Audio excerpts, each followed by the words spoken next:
وبائی انداز میں پھیلتی بے روزگاری، روپے کی قدر میں کمی، نظام انصاف کے مسلسل زوال، عدم کارکردگی کو چھپانے کے لیے مسلسل اڑنے والی سرکاری الزامیہ دھول، اوپر سے نیچے تک منہ کے ہیضے کے بے تحاشا پھیلاؤ، اور خارجہ پالیسی کے میدان میں بلا مقصد خوخیاتی ٹپوسیوں سے ملکی مفاد یا قومی سلامتی کو ہرگز خطرہ نہیں۔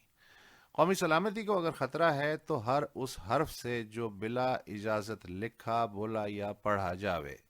اس دائرے میں سندھ یونیورسٹی کے طلباء کی صاف پانی کی غدارانہ مانگ سے لے کے فیض میلے میں سرفروشی کی تمنا اب ہمارے دل میں ہے گنگنانے تک، ہر وہ مصرع و نثر پارہ و خبر و تبصرہ شامل ہے جس کا این او سی نہ لیا گیا ہو۔ ہزاروں برس پہلے جب اس خطے میں حرف پہ برہمن کی اجارہ داری تھی، کوئی غیر برہمن مقدس اشلوک سنتا، پڑھتا یا لکھتا پایا جاتا تو اس کے کانوں میں پگھلا سیسا ڈال دیا جاتا۔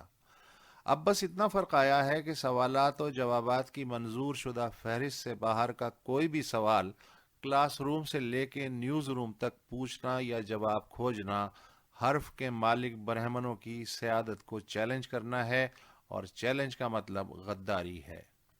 بات اب ہما شما سے اٹھ کے ایم ضیاء الدین جیسے جید صحافیوں کی دہلیز تک پہنچ گئی ہے۔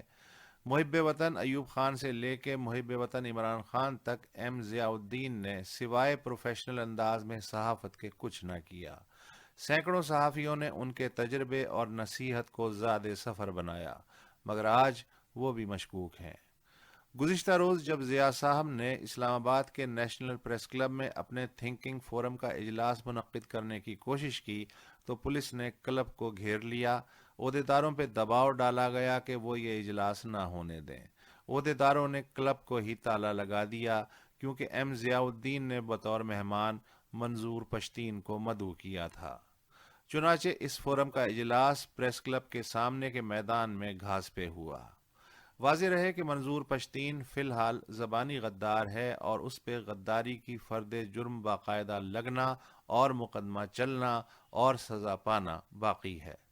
مگر کل کے بعد ایم ضیاء الدین بھی سوشل میڈیا کے ٹرول بریگیڈ کی مرتب کردہ غداروں کی نامکمل فہرست میں شامل ہو گئے۔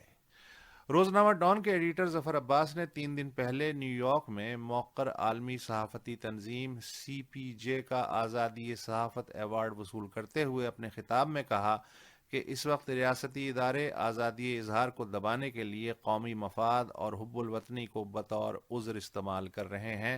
جو بھی سوال اٹھاتا ہے اس پہ ملک دشمنی کا ٹھپا لگا دیا جاتا ہے۔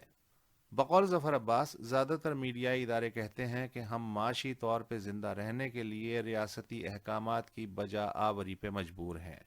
وہ مجھے بھی مشورہ دیتے ہیں کہ کل لڑنے کے لیے آج زندہ رہنا ضروری ہے، مگر بات بہت سادہ ہے، ہتھیار ڈالنا صحافت نہیں، سچائی بیان کرنا صحافت ہے۔ مگر زمین جس تیزی سے تنگ ہو رہی ہے اس سے لگ رہا ہے کہ آنے والے دنوں میں جس پہ قومی مفاد سے غداری کا ٹھپا نہیں لگے گا، عوام کی نظر میں شاید اسی کی حب الوطنی مشکوک ٹھہرے۔